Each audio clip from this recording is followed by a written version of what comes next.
One of your simplest things that you can do is to avoid taking a position in your response. Just ask a question. So as opposed to you saying, well, we don't need this, this price, we want this, we want these other things, etc.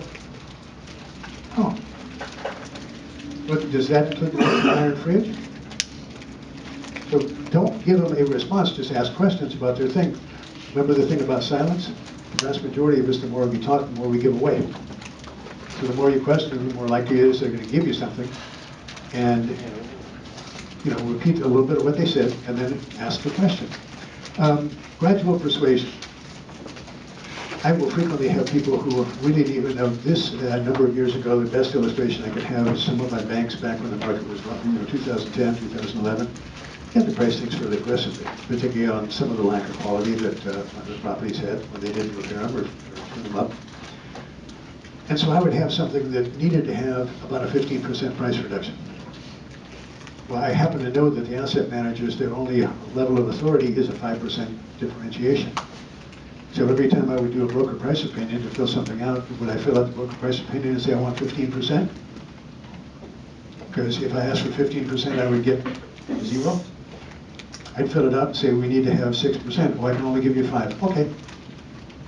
Another time 6%, I only give you 5. Okay. Another time 6%, I only give you 5. Great. And you know, when they finally got down to the price I'd recommended originally, miraculously it sold. And they thought that was purely coincidental. You know, after 3 decades of doing this, there's certain coincidences that just happen. So when you've got somebody that has, the objection, first acknowledge it, question what it is. Now, with the price for the bank, it's because some appraiser has given them a figure that's completely out of line. But with other people taking a position where it's way off, find out the motivation and acknowledge the motivation. Oh,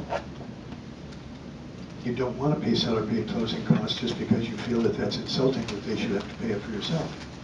Well, when you were young and somebody helped you out, made it so that you could get from here to there by paying a certain amount, it's not an insult. I think it's just money, right? How about if we add the price up a little bit so you get the same net? Oh, we can do that? Yeah. Okay. So get into what it really is, and one step at a time, gradually persuade them, because you've never seen the tug run from one side of the harbor and smash into the supertanker to try and push it all at once. It gradually engages, and it gradually pushes it, and it gradually gets it where it wants to go. It's a matter of principle. This gentleman's son is a lawyer. I used to be a trial lawyer. When I was a trial lawyer, I loved the phrase, it was a matter of principle. That meant I was going to get rich. You bill by the hour. Matter of principle, it really doesn't mean it's a matter of principle. It means we're so upset we're going to cause as much misery as possible. And drag this thing out. I'm your man. Every single hour I'll send you a bill, you send me money, I keep going. If you don't send me money, I'm kind of like that wind-up toy. It stops. So, change it from being a matter of principle. My favorite one was the gentleman who didn't want to replace the hot water heater because after all, for 23 years, it had been perfectly fine and functioning a hot water heater and always giving him hot water. So we had to switch it around to saying, okay, you and Jane are moving to the Wilmington, going to be right next to the grandkids. How old are they again? They're getting older. So we're going to postpone moving to for $896.47. No, it's the principle of the hot water heater. No, it's $896.47. Take the emotion out of it, take the principle out of it, turn it into dollars and cents. As I mentioned, I work for a whole lot of banks, and they spend pages saying that they're going to sell you the property as is. Okay?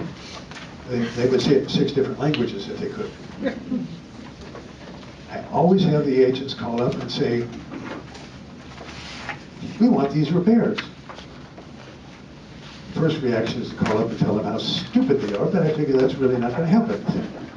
Instead, you call them up and say, help me out here really a little bit. Was it the as part or the is part that was complicated? The as is thing, what part of it didn't you understand? Did a little empathetic listening, and so I realized your clients wanted you to ask.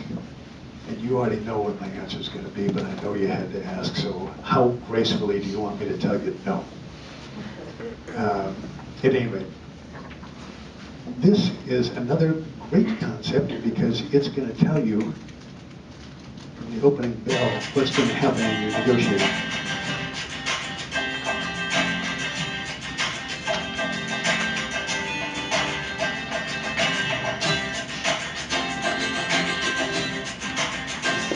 Hey there, it's Tim Burrell with RE/MAX United in Raleigh, North Carolina.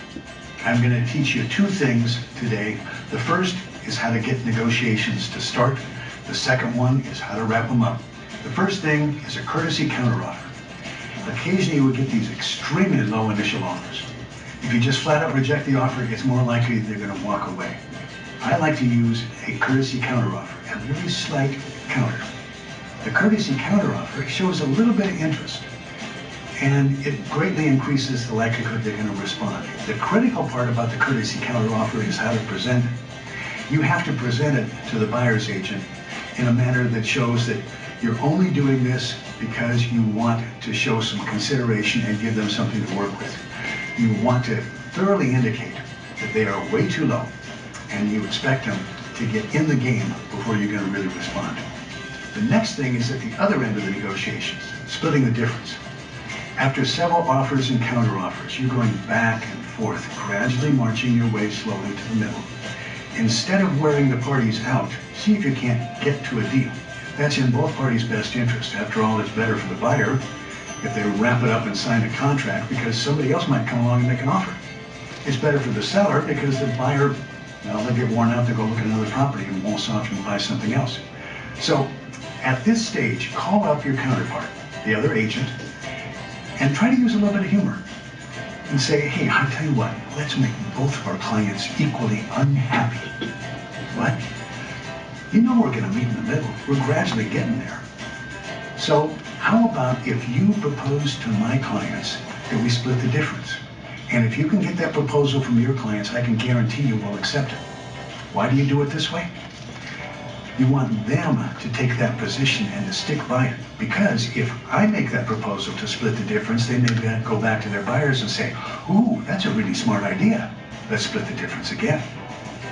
One of the things to learn about this, don't do this early in the process. Some people, they want to have the experience of negotiating. They want to waltz, so let them waltz back and forth a few times. And when they're starting to lose enthusiasm, that's when you use this.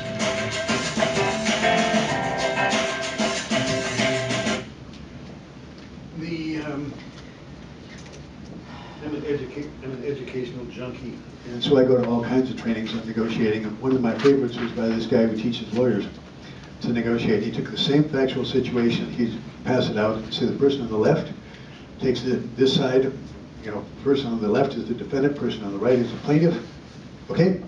And he would keep track of where they started, where they ended up. And he had this enormous bell-shaped curve that was right in the middle. So, when you have a property that's priced at 105 and they offer you 95, what are they really saying they're willing to do? There you go. There you go. It's not logical or rational, but it's sure great to wrap up the entire process. This is another one of my favorite things.